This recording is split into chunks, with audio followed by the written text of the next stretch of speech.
Hey y'all, welcome back to the channel. So we're going to talk today about both knot tying and saving money. Let's set aside the knot tying for just a second. Let's talk about the saving money part. So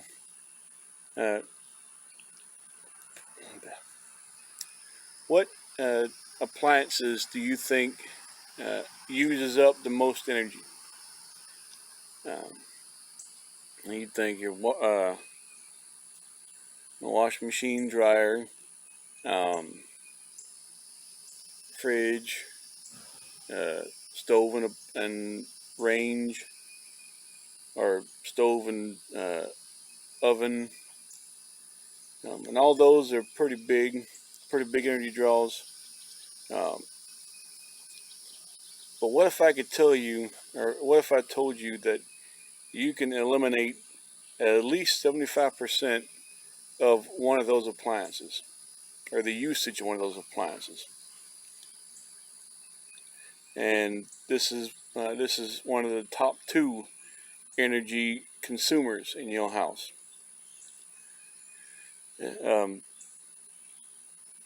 We're talking about the dryer.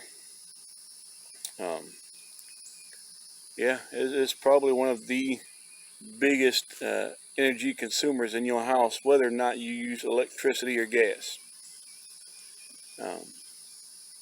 And I'm going to show you how you can eliminate probably 75% of it, or at least 75% of the use of it. Now, but when I say 75%, I mean like during the spring, summer, on into the fall, and if you live far enough south, sometimes in the winter. This doesn't completely eliminate the need for your dryer. You still kind of need it. Put your clothes into it a few minutes to kind of fluff it up. You obviously need to use it, when it's raining or too cold. But what we're gonna look at today is the clothesline. All right, so this is just a hasty, thrown together clothesline, and obviously you can build a whole setup with posts and cross pieces and brackets and clothesline and all that jazz. But because I have these 2 trees real close together, I've got that tree over there close enough, and I've got this power pole. All these are close enough together to where they give me the perfect setup to be able to string a clothesline. So I actually put these orange lines up to replace a broken yellow nylon twine. And let's talk about a little bit about this line itself. This is actually 550 cord, also called paracord. And the reason I'm using this as opposed to regular actual clothesline, they make a plastic coated metal line specifically for clotheslines. But the reason I'm using this is because of its versatility. As you can see, what I've done is I tied one end onto this tree, take it all the way down to the power pole, and brought it back. And I did the same thing with this other set of line. Took it down to this tree and brought it back.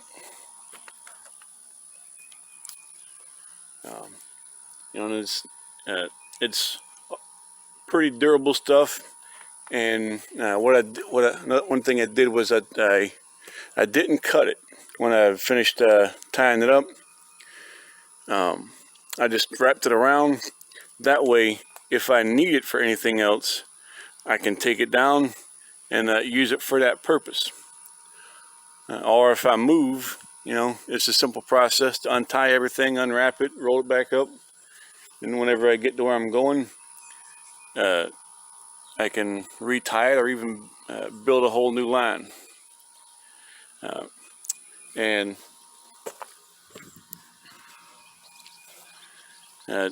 you don't want to use this yellow nylon twine like what I used originally. I actually put these up. I'm pretty sure I put this camouflage line up first. Added the green line to kind of extend it, to be able to take it down and wrap it around. And after that, I used this yellow line to go from the tree to the power pole. But earlier this year, the line broke. So I just went ahead and got me some more 550 cord. And the reason I used orange this time is for the visibility. Now, I can see this stuff coming down the driveway. That way I can, people can avoid hitting it. This is a whole lot more this here is a whole lot more visible than the green line and that camouflage line. So, you hang your clothes out. This, like I said, eliminates most of your dryer usage.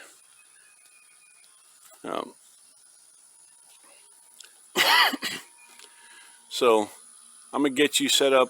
Well, let me first show you what we got here. My starting, my first starting line here is what's called a bowline.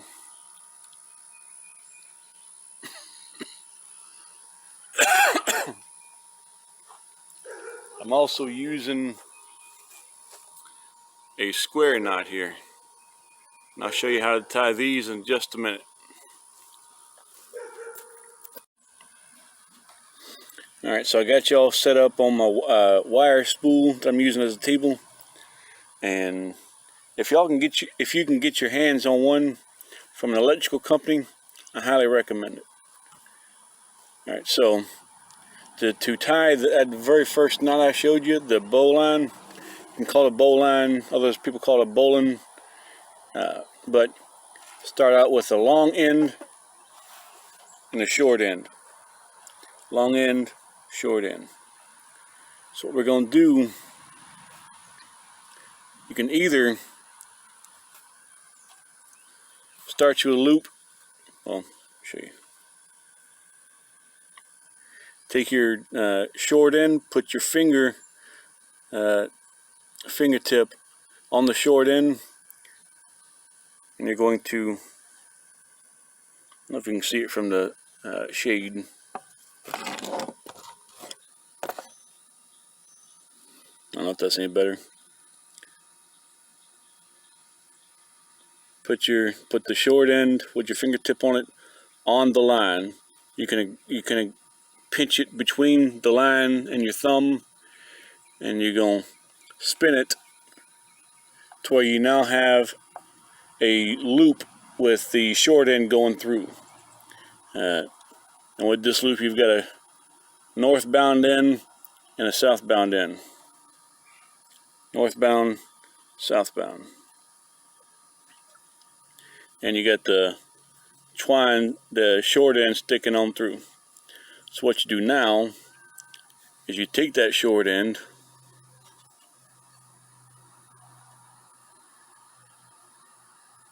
take it around the back side of that northbound end, tuck it back through the loop, the hole, grab that short end with your other hand and just pull it tight.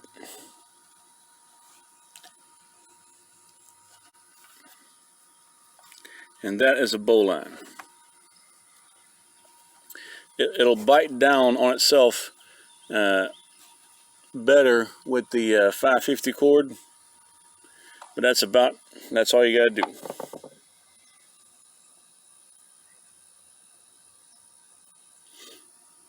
And what this does, it creates an opened hole here that you can stick on a stake, and it won't tighten down on the stake. It'll just tighten down on the rope itself. You know, what I've done was I've tied it around the tree,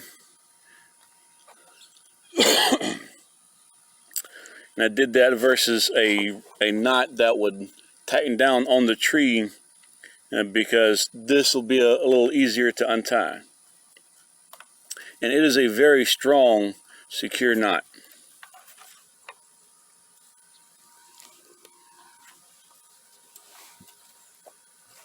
So the next knot we're going to look at is what's called the square knot. And this is for tying two ropes together, as we saw just a minute ago. So you'll start with your twine ends, rope ends, whatever, and you'll form an X. You're going to take one of your lines and twist it around the other one, and point both ends back up together. So we're going to take this end here, take it back around the other line, like so, and you tighten down on it, and you got yourself a square knot.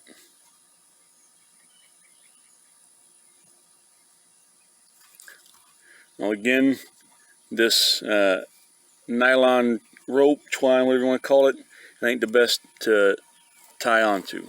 In fact, if you can avoid it, don't get it for any reason.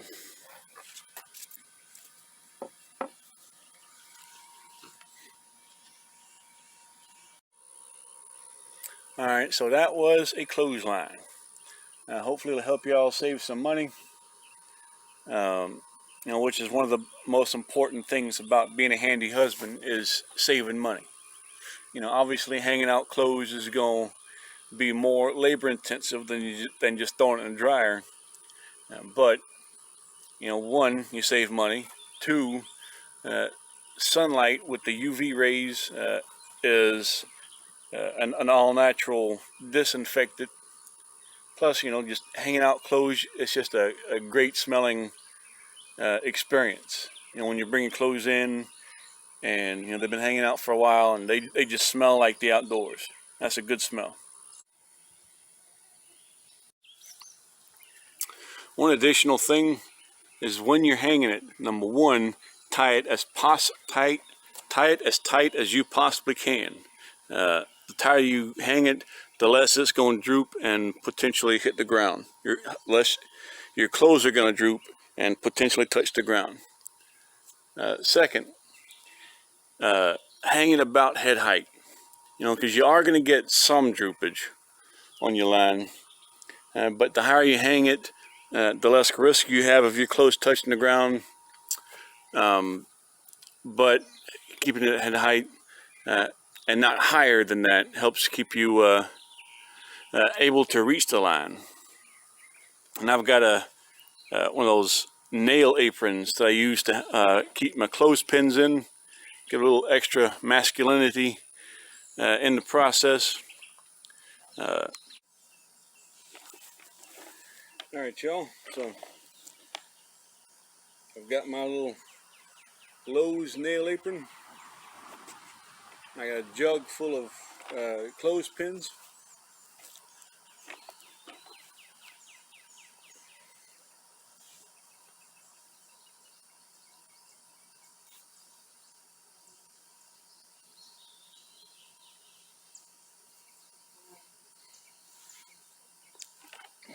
Time for a few tips about hanging out clothes.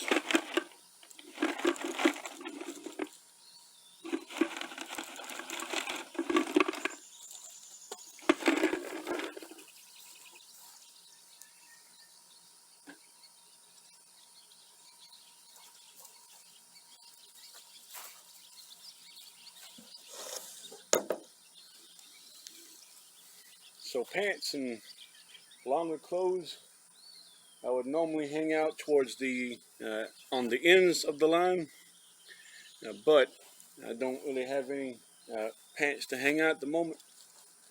So,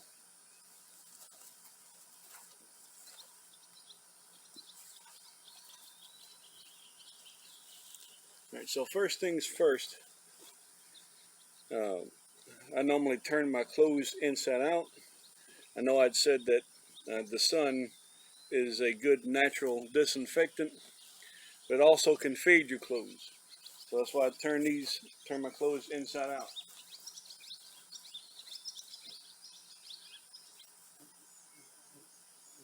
Just kind of drape them over at the ends.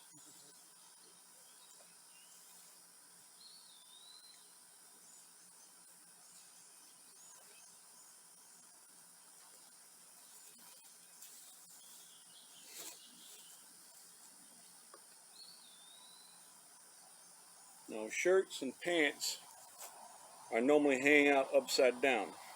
When your clothes dry on the line, uh, wherever they're draped over the clothesline itself, and secured with the clothespins, they'll create pinch points on your clothes, and you definitely want those. It'll dry in the shape of being hung over the line and clothespinned. So in order to alleviate that, I just hang it upside down to avoid those pinch points.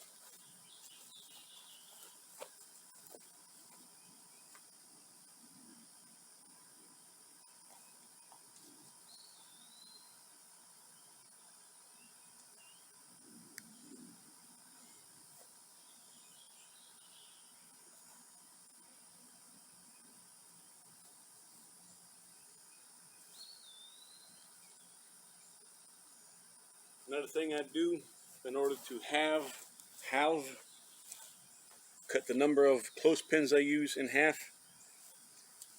I don't hang out each individual article of clothing uh, with separate clothespins. I normally kind of drape the edge of one over the other, and hang it up like that.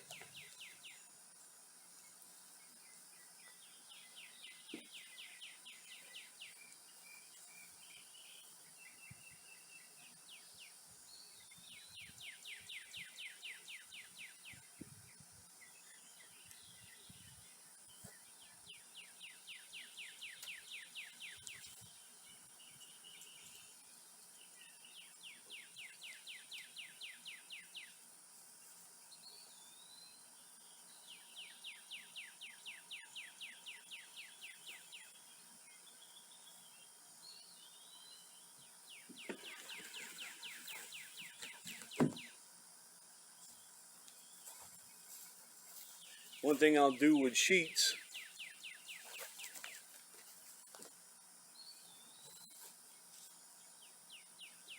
One thing I'll do with sheets is find the two long ends. Come on, where you at, sucker? Right, here we go.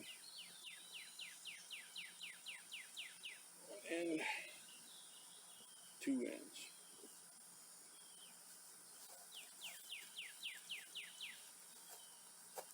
Now just throw it over.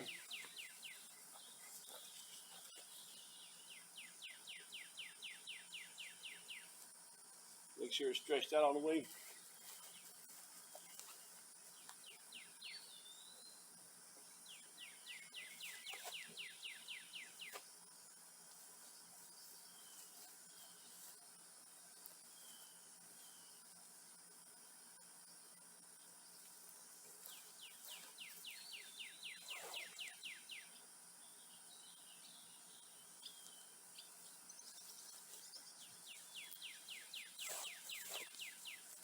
We got clothespins on either end of the sheet, and one in the middle.